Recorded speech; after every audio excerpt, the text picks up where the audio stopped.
I remember the precise weight of him in my arms. He was a small orange cat, and he was dying. I was 9 years old. I remember the sterile, antiseptic smell of the veterinarian's office, a smell that promises both healing and death in equal measure. I remember the cold linoleum floor against my knees as I knelt beside him, and most of all, I remember the bargain. It was the first and perhaps the only truly sincere prayer I've ever made in my life. It was not a polite request. It was a desperate negotiation with the cosmos, a contract offered up to whatever silent, listening power I believed was in charge of the world's machinery. I remember clasping my hands together so tightly my knuckles turned white, and making the kind of promises only a child, in their beautiful and foolish sincerity, can make. The terms were simple. If he could be allowed to live, I would become a model of perfect virtue. I would never lie again. I would clean my room without being asked. I would do my homework the moment I got home. I would be quiet and good and invisible. I would sacrifice every childish desire if this one single, monumental desire could be granted. I offered up the totality of my future goodness in exchange for this one life. It felt, at that moment, like a fair and powerful trade. I had offered everything I had. And then I waited for the response. But there was no response. There was no miraculous recovery. There was no sign from the heavens. There was only the quiet, administrative cruelty of biology, the slow, labored breathing, and then the stillness. In the profound, ringing silence that followed, I did not feel anger at God. I did not feel betrayed in the way a person feels betrayed by a friend. What I felt was something far colder, far cleaner, and far more terrifying. It was a sudden, shocking clarity. It was the quiet, dawning realization that no one was on the other end of the line. There was no one listening to the bargain. There was no one to accept or reject the terms. The throne room was empty. The universe was not hostile. It was not cruel. It was, in a way that was almost too vast to comprehend, simply and utterly indifferent. That night, I didn't just lose a pet. I lost a specific kind of universe. I lost the universe that was governed, the one that operated on a system of justice, of prayer and reward, of good behavior and benevolent outcomes. I was introduced to a new one, a universe of silent, physical laws, a world without a king. It was my first, private, and deeply personal encounter with what the philosopher Friedrich Nietzsche would later announce to the world with a hammer. He famously wrote that God is dead and that we have killed him. But for me, on that night, God had not been murdered. He had simply never been there at all. It was the first pre-shock of a great and terrible earthquake, the moment you realize the ground beneath your feet is not as solid as you once believed. It was the first inkling that not only was the throne of heaven empty, but that it had perhaps been empty all along. And what I would later come to understand is that humanity, in its terror of that empty throne, would spend the next several centuries trying desperately to fill it. That quiet, personal apocalypse I experienced on the cold floor of a veterinarian's office was, I would later learn, a microcosm of a much larger and far more violent event. It was a small, provincial tremor preceding a planetary earthquake, a historical cataclysm that had been building for centuries. What I felt as a child was the silence of an empty throne room. Decades earlier, the philosopher Friedrich Nietzsche had taken it upon himself to announce that the throne was not just empty, but that its former occupant had been murdered, and that we, humanity, were the ones holding the bloody knife. His famous proclamation, "God is dead," is perhaps the most misunderstood phrase in the history of modern philosophy. It is almost always quoted with a kind of triumphant, rebellious glee, as if it were the final victory cry of atheism over superstition.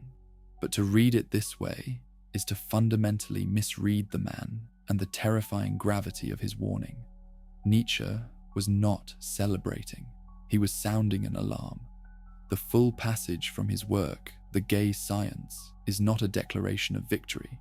It is a parable of madness. He puts the words in the mouth of a madman who runs into the marketplace, lantern in hand in the bright morning hours, crying, "I seek God, I seek God."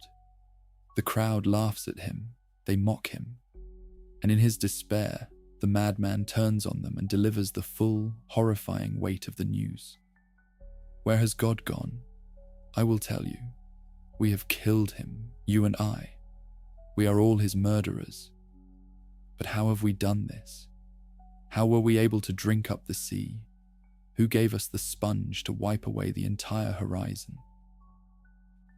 What were we doing when we unchained this earth from its sun? This is not the language of a triumphant rationalist. This is the language of a man standing at the edge of an abyss, terrified of what he sees below. Nietzsche, the self-proclaimed psychologist without equal, understood with a terrifying clarity something that the cheerful atheists of his time refused to see. The death of God was not merely the removal of a single superstitious belief. It was the removal of the entire foundation upon which Western civilization had been built for 2 millennia. It was the unchaining of the earth from its sun. Without God, there was no longer a cosmic source for morality, no ultimate arbiter of right and wrong. There was no inherent purpose to existence, no grand narrative that gave meaning to suffering, no final judgment that promised justice.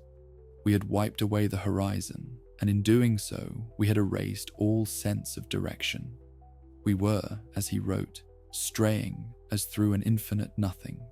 The true crisis, as Nietzsche saw it, was not the absence of God, but what would rush in to fill the vacuum.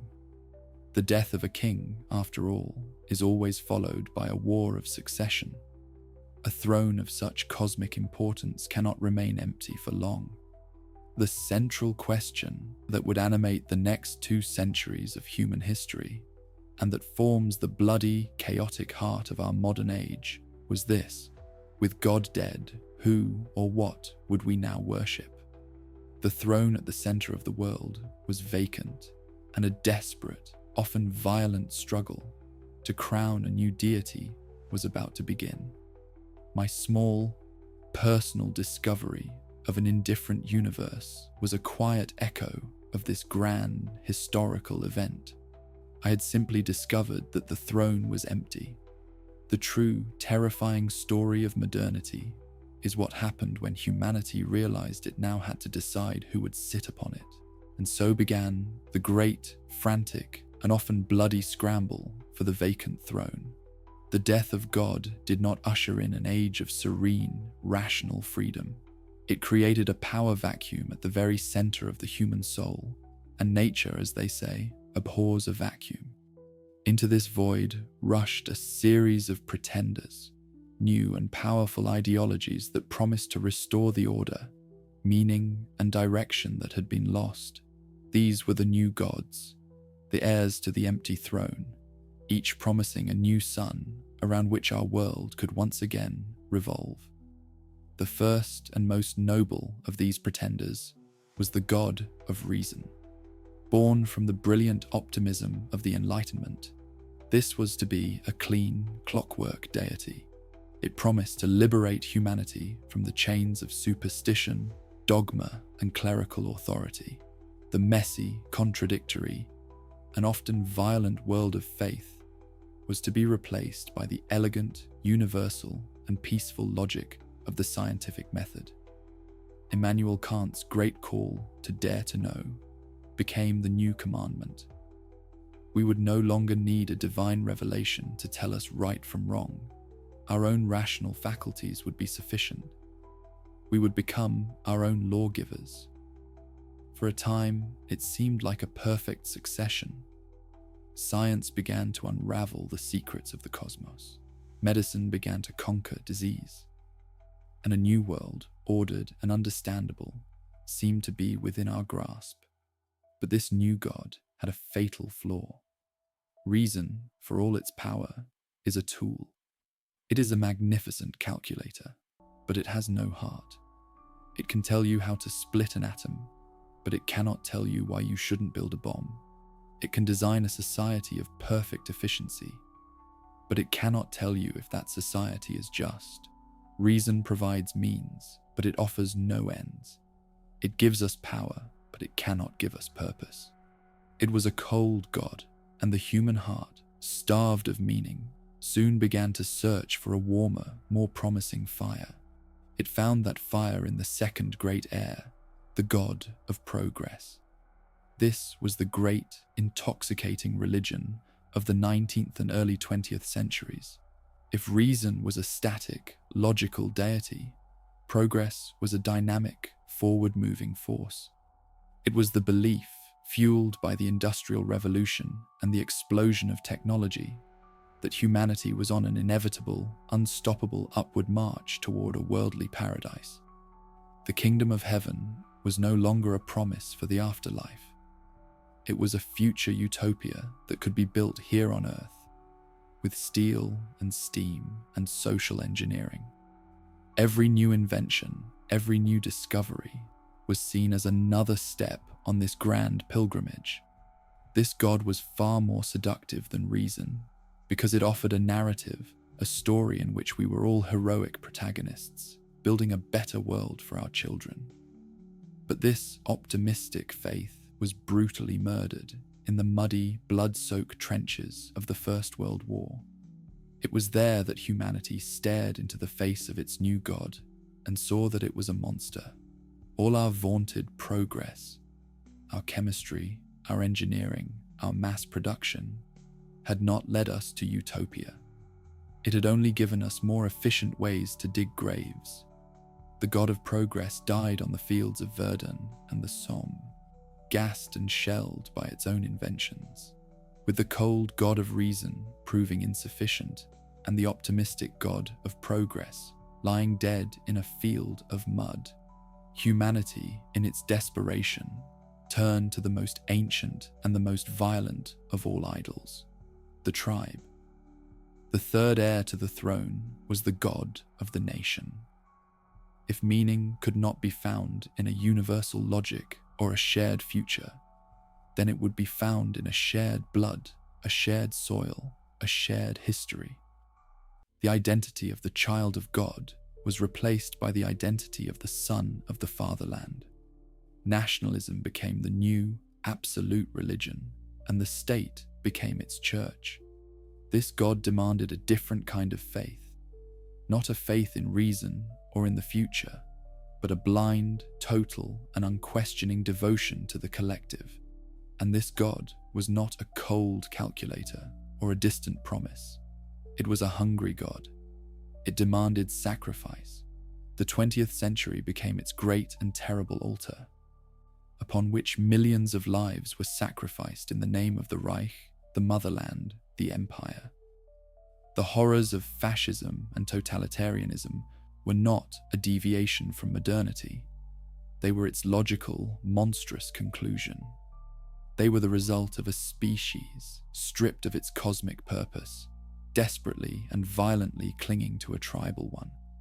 After the Great Wars, these gods too lay in ruins, exposed as the bloody provincial tyrants they were.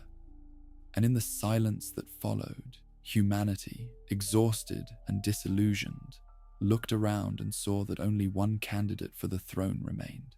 In the rubble of the great, failed theologies of the 20th century, amidst the ruins of dogmatic reason, shattered progress, and blood-soaked nationalism, a new, quieter faith began to emerge. It did not announce itself with trumpets or holy books. It did not demand grand cathedrals or public sacrifice. It crept into the consciousness of the West like the dawn, so slowly and so pervasively that most of us never even noticed it had become our default religion. After the death of all the old gods, we looked around the empty cosmos for a final candidate for the throne. and we settled, at last, on ourselves. This new God was man. This is the age of humanism, not the intellectual humanism of the Renaissance, which sought to revive classical wisdom, but a new, more potent, and more emotionally resonant faith. Its central dogma is as simple as it is seductive, that the individual human experience is the ultimate source of all meaning and authority. With no God to tell us what is right, no natural law to tell us what is true, and no grand historical purpose to tell us what is important, we were left with only one final, unimpeachable sacred object, the self. Our feelings became its sacred texts, our personal growth its liturgy, our self-actualization its promise of salvation. The highest good was no longer pleasing God or serving the state.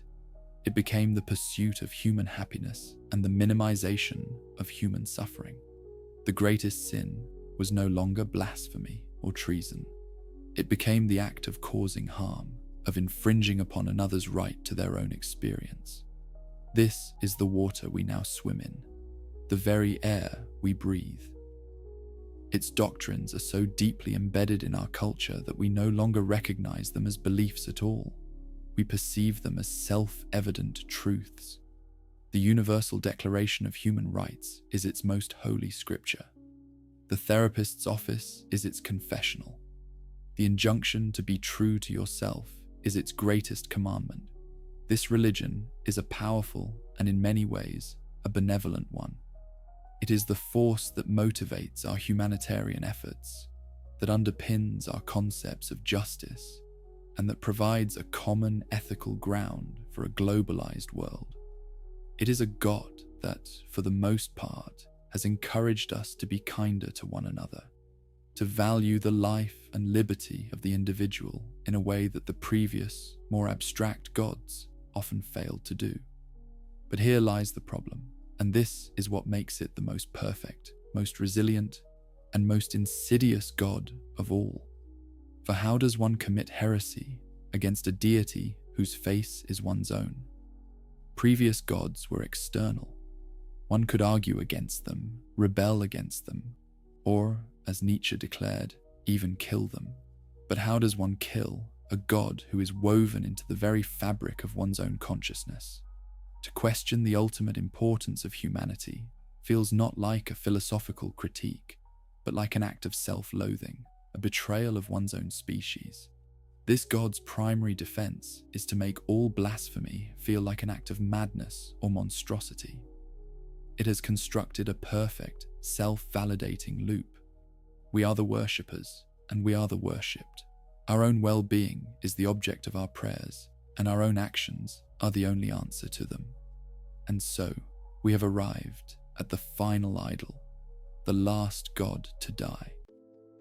It is the belief in our own centrality, our own significance, our own unshakable importance in the grand scheme of things. It is the most comforting, most flattering, and most deeply held of all our faiths. And it is now time to place this last, most beloved God upon the altar of our inquiry and see if it, too, turns to dust. So we arrive at the final idol, the God in the mirror, humanism, the religion of the self. This is the most difficult faith to question, the hardest God to kill, because its temple is our own body, its scripture is written in our own feelings, and its promise is our own happiness. To perform a critique of this last God feels, on some fundamental level, like an act of treason against ourselves. But the purpose of philosophy is not to offer comfort. It is to pursue truth, no matter how desolate the landscape it reveals. And if we are to be honest, we must place this last, most beloved deity upon the altar of our inquiry and see if it, too, is merely a magnificent and comforting illusion. Let us first adopt the most unforgiving of all perspectives, the perspective of the cosmos. For a moment, let us unchain our imagination from the human scale and ascend. We travel outward, past the moon, past the familiar planets, until our solar system is a single point of light among countless others. We continue past the swirling arms of our own galaxy into the vast, silent intergalactic darkness. We look back at the place where we began, and it is gone. It has vanished into an undifferentiated sea of 100 billion other galaxies. From this vantage point, with the cold, clear lens of deep time and cosmic distance, what is the story of humanity? It is a momentary chemical anomaly on the thin, wet crust of a single, insignificant planet, orbiting a very average star in a forgotten corner of an incomprehensible immensity. All our triumphs and tragedies, our art and our wars, our love and our hatred, all of it unfolds and vanishes in a geological eye blink. The universe does not know our name. It does not register our existence. Our profound, deeply felt sense of our own importance is a trick of perspective. It is an illusion of scale, the understandable but ultimately false conclusion that the world we can see is the only world that matters. From the perspective of the cosmos, the last god of humanity is not a god at all. It is a whisper in a cathedral of silence. But perhaps the cosmic scale is too vast, too abstract. Let us return to Earth, to our own home, and adopt a different, though no less brutal perspective, that of the planet itself. From within our humanist faith, we have told ourselves a noble story. We are the planet's consciousness, its caretakers, the pinnacle of evolution, the shepherds of a lesser creation. But what if we were to look at the evidence, not the story? If the Earth is a single, living organism, as the Gaia hypothesis suggests, then what is the functional role of humanity within that system? We do not create oxygen, we consume it. We do not enrich the soil, we deplete it. We do not stabilize the climate, we destabilize it. We consume and transform resources at a rate that is unsustainable for the whole. Functionally, our behavior is not that of a brain, but of a virus or a planetary fever. A virus, one must remember, does not act out of malice. It acts according to its nature, its own brilliant, short-sighted programming for replication and expansion, often to the ultimate detriment of its host. To see ourselves this way is a profound heresy against the God of man. It is to suggest that we are not the saviors of the world, but simply its most successful and devastating pathology. And yet, the deepest and most intimate heresy is not against our place in the cosmos or on the planet. It is the heresy against the very instrument of our self-worship, our own consciousness. Philosophers of a darker disposition, thinkers like Emil Cioran or Peter Wessel-Zapffe, have proposed a terrifying idea. What if human consciousness is not the crowning achievement of evolution, but its most tragic misstep? A deer in the forest feels fear when the wolf is near, and then the fear passes. It does not lie awake at night, contemplating the abstract concept of its own mortality. It does not feel existential dread at the meaninglessness of its own existence. It is not tormented by the memory of its past failures or the anxiety of its future demise. We are the only creatures in nature cursed with this terrible gift, the ability to be a spectator to our own ephemeral and often painful existence. Our vaunted self-awareness is an instrument of torture, a capacity that condemns us to a level of suffering unknown to any other species. It is a breach in the unity of life, as Zapffe called it, a paradox of an animal that has become too intelligent for its own good, in a world that offers no answers to the questions its intelligence forces it to ask. From this perspective, the last god, the human self, is not a god at all. It is a tragic, self-aware animal, lost in a universe it is too smart to ignore but not wise enough to understand. The final idol, when placed upon the altar, reveals itself to be the most broken of them all, and so the work of demolition is complete. The idols of reason, progress, nationhood, and finally, the great, shimmering idol of man himself, all lie shattered in the dust of one's own mind. The throne is not just empty, the throne itself has been burned. But what follows this grand, heroic act of intellectual arson is not the triumphant freedom one might have expected. What follows is the silence, a silence not of peace, but of profound and terrifying emptiness.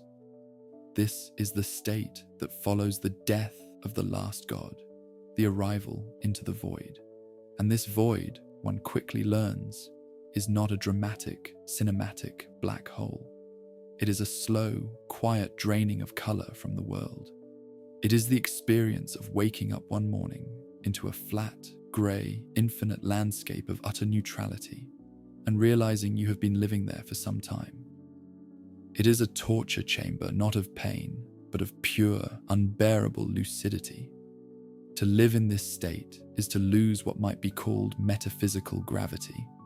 All the concepts that once gave life its weight, its direction, its substance, purpose, value, morality, love, are suddenly revealed to be weightless constructs, floating untethered in an indifferent space. The career path that once seemed a noble ascent becomes an arbitrary series of tasks. The relationship that felt like a sacred bond becomes a temporary and convenient arrangement of atoms. Ambition feels like a childish game, and despair a pointless expenditure of energy. This is the great paralysis of absolute freedom, when all paths lead nowhere in particular, when no direction is inherently more meaningful than another, the will to move at all begins to atrophy. Why choose left over right, forward over backward, when the destination is always, inevitably, nothing?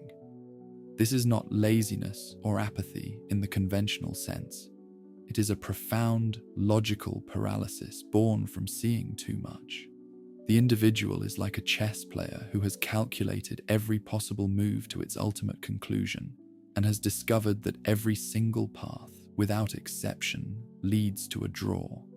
In the face of such a revelation, the only logical move is to not move at all.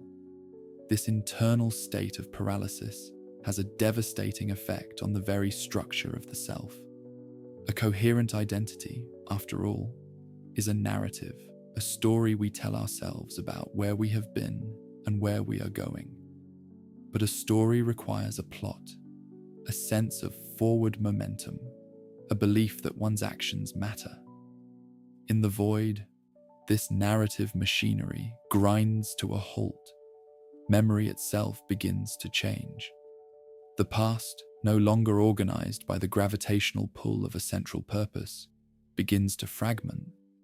One looks back at old photographs and sees not a younger version of oneself, but a stranger, an actor from a play whose plot has been forgotten. The emotional charge that once made memories feel real has been neutralized. The first kiss, the graduation day, the moment of terrible loss. All are recalled with the same dispassionate flatness. They are data points, not experiences. And as the story of the past dissolves, the story of the future becomes impossible to write. The individual becomes a ghost in their own life. They are present in the room, they perform the necessary functions, they say the correct words, but they are not there.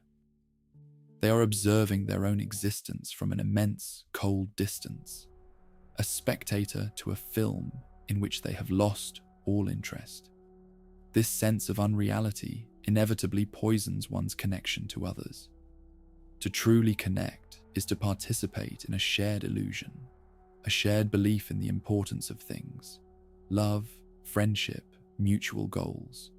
But from within the void, the passions and anxieties of others begin to look like the frantic, incomprehensible activities of a foreign tribe. One sits in a conversation and hears a friend speak of their career ambitions or their romantic troubles and feels nothing but a profound and alienating distance. You understand the words, but you cannot feel the music. You can offer the correct sympathetic responses, but it is a performance, an imitation of a feeling you can no longer access. This creates an unbearable and paradoxical loneliness, the loneliness of being completely understood in your logic and completely isolated in your experience. You have seen through the game that everyone else is still playing, and your reward for this clarity is to be forever exiled from the warmth and the camaraderie of the game itself. This, then, is the quiet, daily agony of a life after the last god. It is the state of being shipwrecked on the shores of an absolute truth, a truth so vast, so cold, and so empty that it annihilates the very possibility of a life worth living. It is the final, terrible victory of an honest inquiry. You have found the truth, and the truth is a cage. To live in that void is not sustainable. The human soul, it seems, cannot long survive on a diet of pure, unadulterated truth. I know this because I lived there. For a long time, I believed this was the honest conclusion of my journey, the final, desolate destination. My days were marked by a profound and functional despair. I sought answers in the usual places. I tried the easy comforts of distraction, losing myself in work or fleeting pleasures. But the silence always returned the moment the noise stopped. I explored the promises of modern spirituality, the injunctions to be present or raise my vibration. But these felt like paper shields against a hurricane, flimsy affirmations that shattered against the hard reality of a meaningless cosmos. Every path seemed to be a dead end, a different form of self-deception. It was in this state of intellectual and spiritual exhaustion, in the complete surrender to the hopelessness of the condition, that I stumbled upon the first clue. It was not a promise of salvation. It was a portrait of an eternal damnation, and in it I found a strange and unexpected kinship. I am speaking of the myth of Sisyphus, as reinterpreted by the philosopher Albert Camus. I had always known the story as the ultimate symbol of futility, a cautionary tale of a man condemned to a pointless, eternal labor. And at first, that is all I saw, a perfect reflection of my own existence, the daily, meaningless pushing of the boulder of my own life. But Camus, with the ruthless clarity of a man who had also stared into the void, proposed a revolutionary and almost insane idea. He asked us to imagine Sisyphus happy. This felt, initially, like an insult. Happy? How could a being trapped in an eternity of hopeless effort be happy? But Camus' genius was in locating Sisyphus's freedom not in a change of his circumstances, but in his consciousness of them. He writes, "It is during that return, that pause, that Sisyphus interests me. That is the hour of consciousness. As Sisyphus walks back down the mountain, he is not a mindless drone. He is fully, brutally aware of the absurdity of his fate. He is not sustained by hope. He has none, and in that lucid, hopeless awareness, Camus argues, he becomes the master of his own tragedy. By consciously choosing to pick up the boulder again, by refusing to be broken by his fate, he becomes superior to it. This was a philosophy for the damned, and for me, it was the first flicker of light in a decade. It did not promise me happiness. It offered something far more valuable, a sense of dignity in the struggle. My suffering was not erased, but it was reframed. I was no longer a passive victim of a meaningless universe. I was Sisyphus, and the act of consciously choosing to push my own boulder each day, of getting out of bed, not with hope, but with a kind of noble, clear-eyed defiance. became my first act of rebellion against the void. This was a profound shift, but it was still a philosophy of endurance. It was a way to survive the war with meaninglessness, to find honor on the battlefield. But it was still a war. The final step, the one that leads from defiant survival to something that almost feels like peace, required me to turn back to the very man who had pushed me into the abyss in the first place, Nietzsche. And there, I found his most terrifying, most demanding, and most liberating idea, amor fati, the love of one's fate. The concept seemed, at first, like a form of madness, a cruel joke. To love this, to love the emptiness, the pain, the silent, indifferent cosmos, to love the very conditions that caused such profound suffering. It felt like asking a prisoner to fall in love with his chains. But I had misunderstood. Amor fati is not passive acceptance. It is not resignation. It is the most radical and powerful act of self-creation imaginable.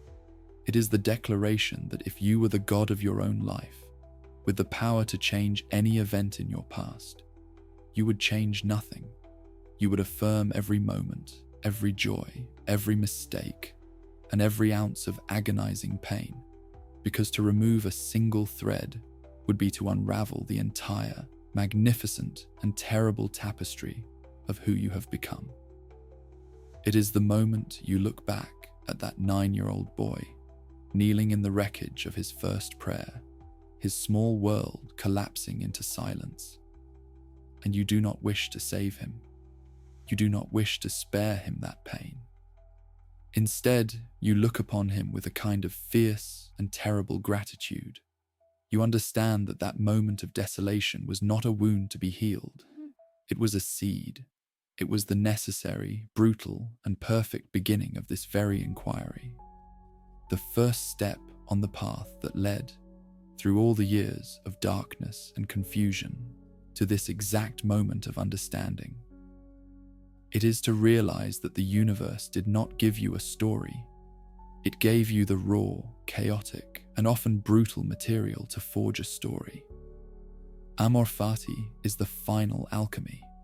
It is the moment the artist looks upon their finished work, with all its flaws and scars, and understands that it could not have been any other way. It is the moment you stop fighting your life and claim it entirely as your own chosen masterpiece. It is the ultimate freedom, not just to push the boulder, but to look upon it in all its terrible and beautiful weight and call it your own. I began this journey with the memory of a prayer, a desperate bargain offered up to a silent heaven. It was a child's attempt to impose his will upon a universe he believed was listening, a universe with a king upon its throne. The silence that answered was, at the time, a terrifying void, a sign of cosmic abandonment. I have spent a lifetime walking through the philosophical landscape of that silence, from the echoing pronouncements of Nietzsche through the rubble of the fallen gods of reason and progress, and into the final, desolate chamber of our own self-idolatry. And I have arrived, at last, at a different understanding of that silence.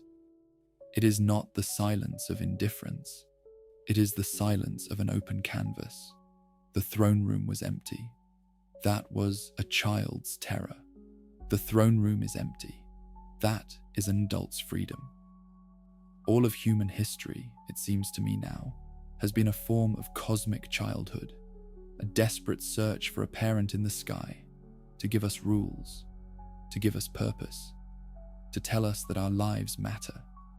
The death of the last god is not a tragedy. It is the final, painful, and necessary act of growing up. It is the moment we are finally forced to turn away from the empty heavens and look at our own two hands.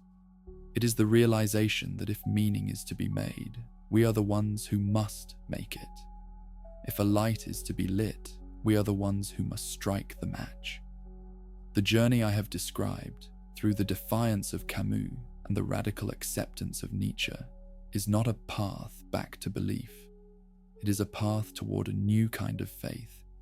It is a faith not in a divine plan, but in the human capacity to create in the absence of one.